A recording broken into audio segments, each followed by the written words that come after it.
everyone. We're back at the Banger facility in room 2 and everything's looking fantastic. We're about day 30 right now, so we just started the defoliation process. Hopefully I can get it done by myself in the next day, maybe 2 days, maybe even 3 days. We'll see how far we can take it. I mean, see how fast we can get it done. Got here early for you guys just to make a video real quick in the room before the lights shut off. So everything's looking great. Our generative irrigation during week 1, 2, and 3 really did us the favor of keeping all of our stacking pretty close. We don't have too much internodal spacing here, and our EC stack is probably sitting around, I want to say, you know, probably like about 6 on the runoff coming out, and it's about 2.5 going in. So everything's looking great. We're in early mid-bulk. I'm gonna call it mid-bulk. Let's just call it mid-bulk. So right now we're going from pretty severe drybacks, little runoff, to putting them back into that vegetative irrigation strategy, and just making sure that these plants are happy, keeping them nice and saturated, giving them a significant amount of runoff, and making sure that they're not really getting any drought stress, and not making sure that EC is not stacking too high. You know what I mean? The benefits of that early generative steering really helped us a lot. I've always had a problem, especially under the HPS, of these plants wanting to really stretch. So you can see on this side, some of these plants have reached the pole here, and I really wanted to try to keep the canopy down because this is my eye level here, and I want my plants, I want to be able to see the top of my canopy at eye level as much as possible. So something similar to this. So this is eye level, and all of these girls really stood nice and squat, and that's mostly due to the LEDs and the blue spectrum in the LEDs keeping the elongation, the stem elongation down, and making it easy for these plants to just stack nodes closer together. So I've in the past ran too much water through these girls too early, and didn't really have a concept of what generative growth was versus vegetative growth, you know, many years ago. As many of you guys have probably not really delved too deep into the subject, but if you really just take a look at some videos and a little bit of information on the benefits of your irrigations early in flower versus when you're going into bulk versus when you're going into ripening, you're gonna see that there's a lot of benefits, and it's not just it's not just witch's magic, you know. So I think last video I said that we were going to make that we were gonna actually defol. I know this whole canopy on this side, this whole table was very thick, so I went ahead and thinned it out, defoliated, really let some light penetration into the side of this canopy here on this table, and kind of just thinned out the inside here, you know.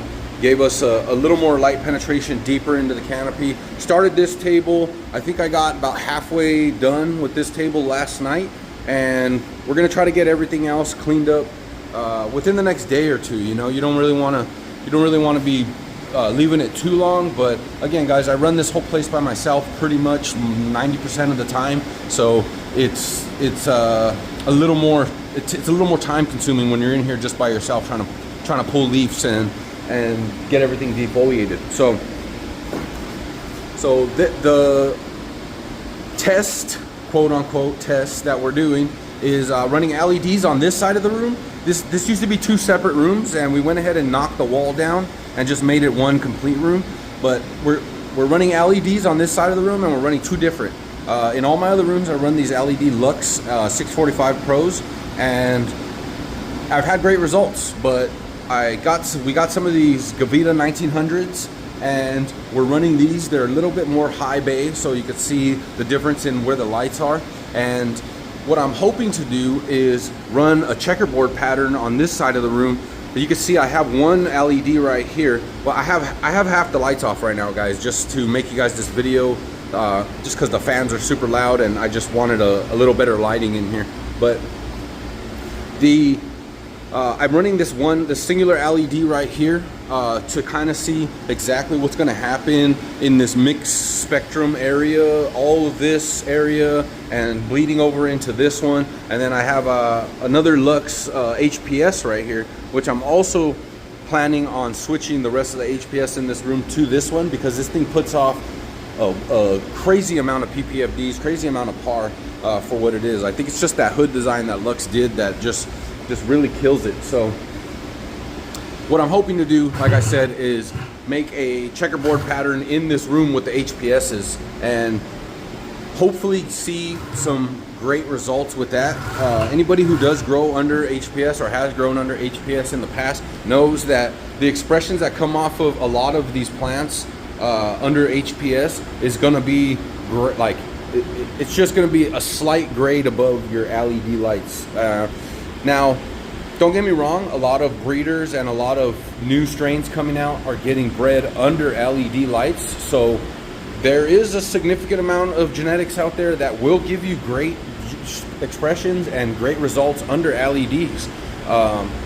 That's just a fact. So I'm not bashing LEDs. Obviously, I run most of my rooms under LEDs, but what I want to try to do is see if we can get something special going on this side of the room and really bring out some great expressions in these plants, and see if we could just get a better product, get a better quality product at the end of the day, and bring the consumer something that they haven't really seen before. So that's about all that's going on in this room, guys. I'm going to finish defoliating. We're just going to keep rocking and rolling in here, and hopefully everything stays where it's at and going on the path that it's at. You know what I mean? Just got to keep an eye on our runoff and on our EC. Checked the AC last week.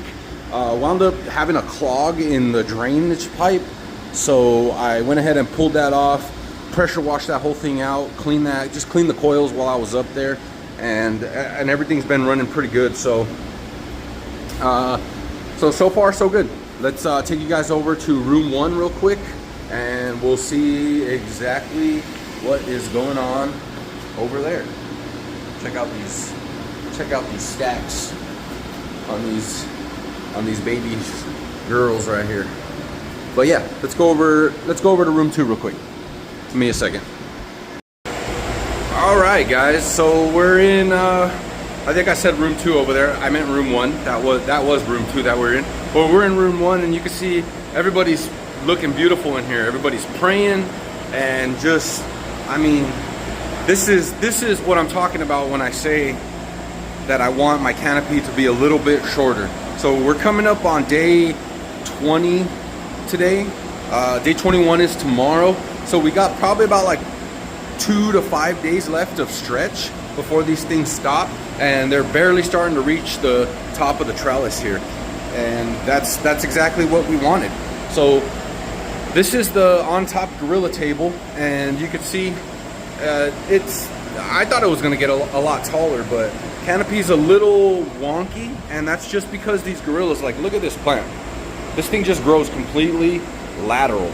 It just wants to grow nothing but lateral leaves here. I already thinned this whole damn thing out, and it's already rebushed back up in the middle here.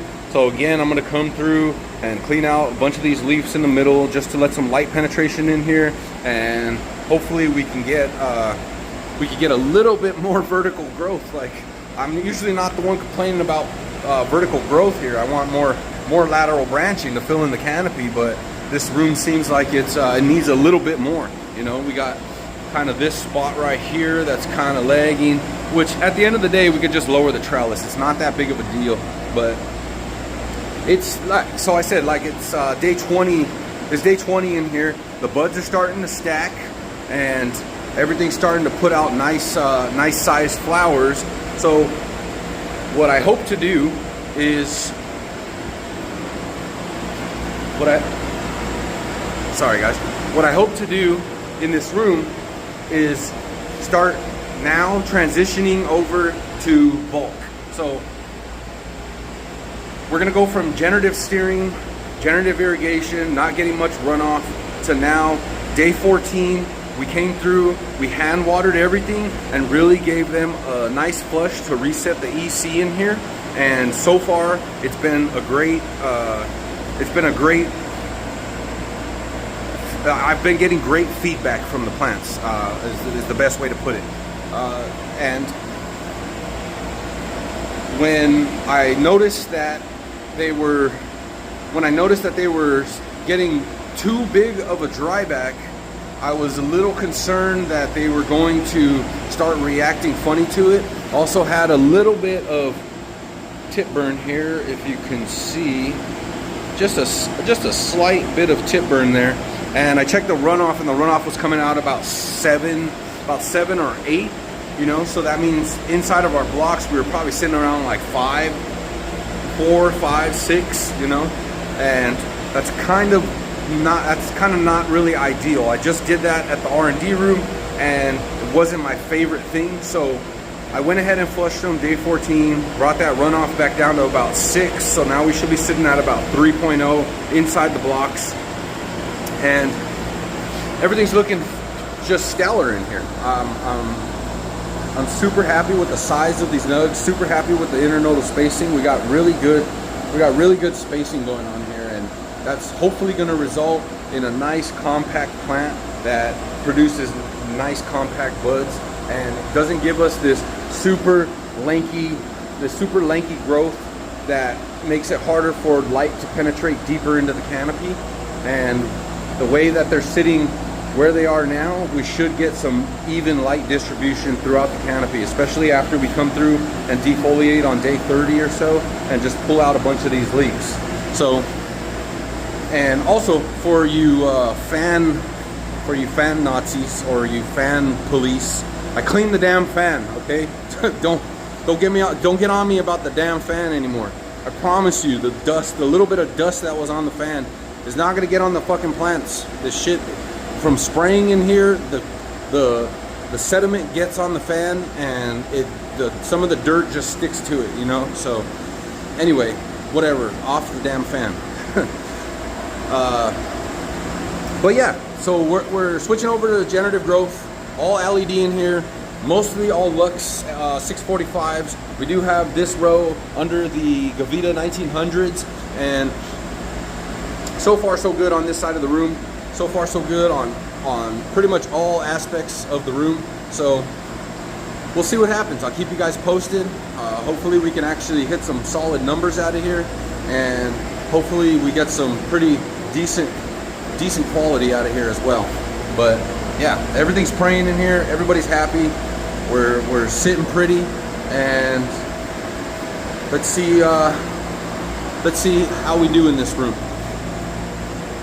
Let's take you guys over to room 3 real quick and see what's going on in there. All right, guys, we're back in room 3. Everything's looking pretty great in here. It's day 8, I think, of flower, so we're in full generative steering right now. Our irrigation, we're barely getting any runoff in this room. Parameters are sitting at about 82 degrees, about 70% humidity, just to keep these girls nice and happy. And everything so far so good, looking great in here. I can't really complain. The growth on these things is pretty explosive. You see all these Skywalkers getting their stretch on. It's pretty crazy how fast those things stretch, you know.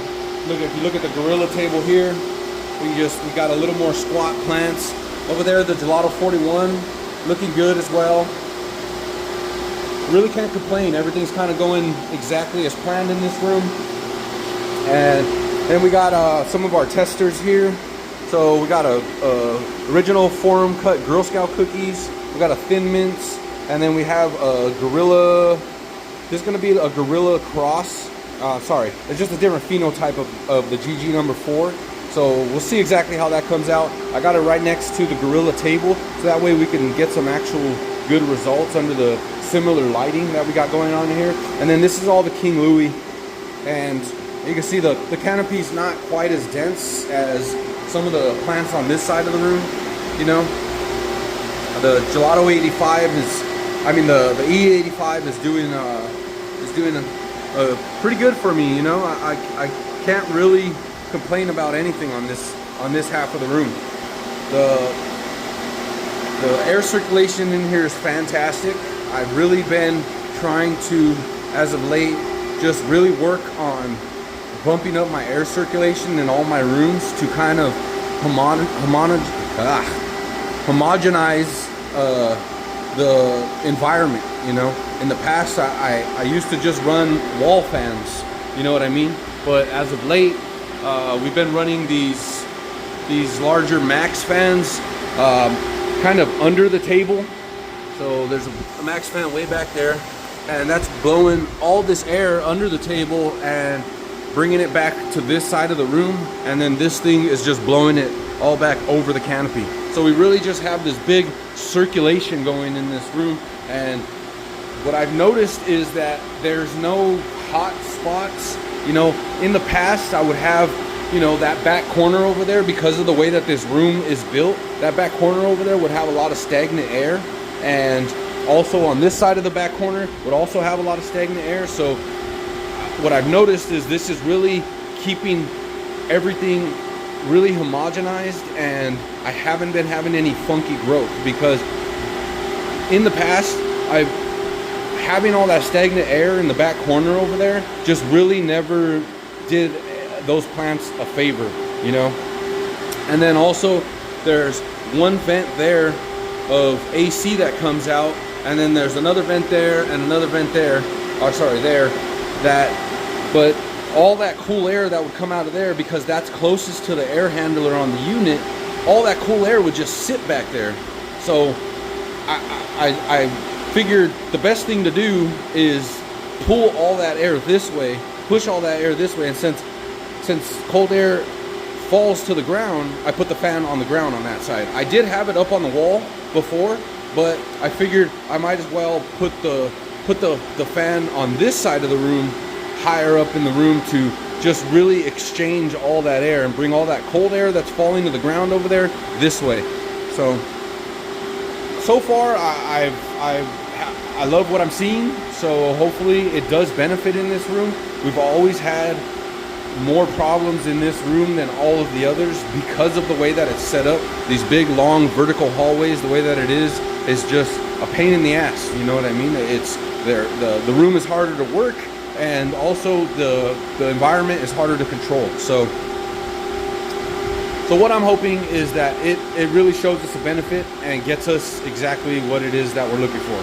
So yeah, other than that, guys, I mean, everything's looking fantastic in here. So same deal in here, all LED 645s. On this middle section, I replaced 2 of these Lux with 2 more of these Gavita 1900s.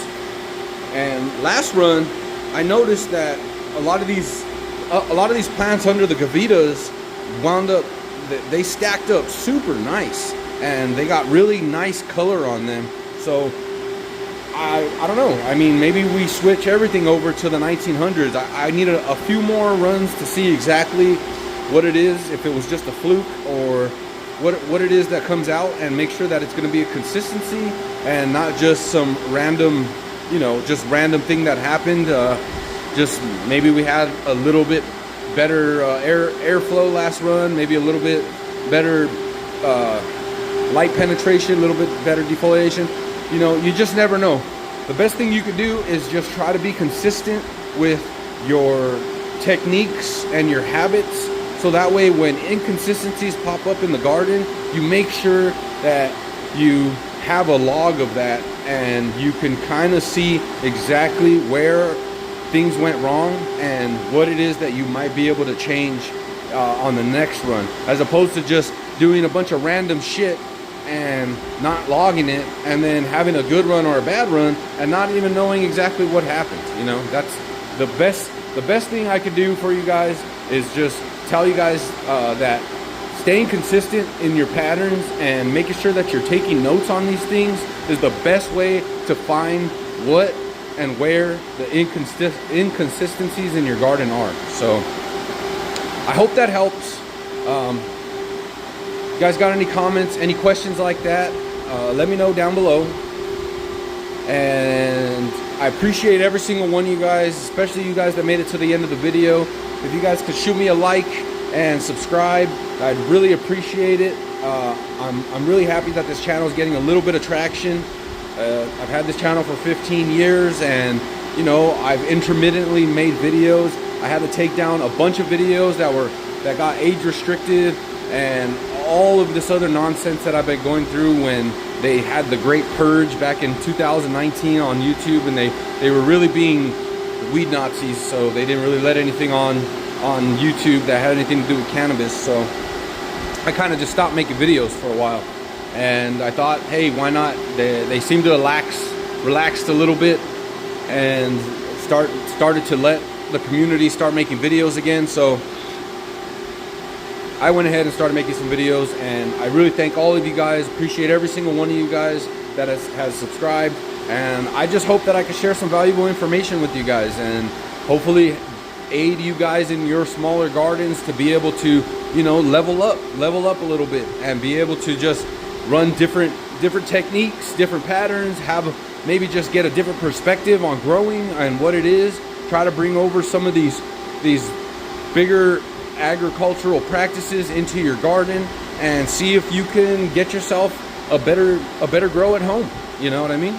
But again, thanks for watching, guys. Appreciate you guys. Happy farming, and I'll talk to you guys next week. Peace.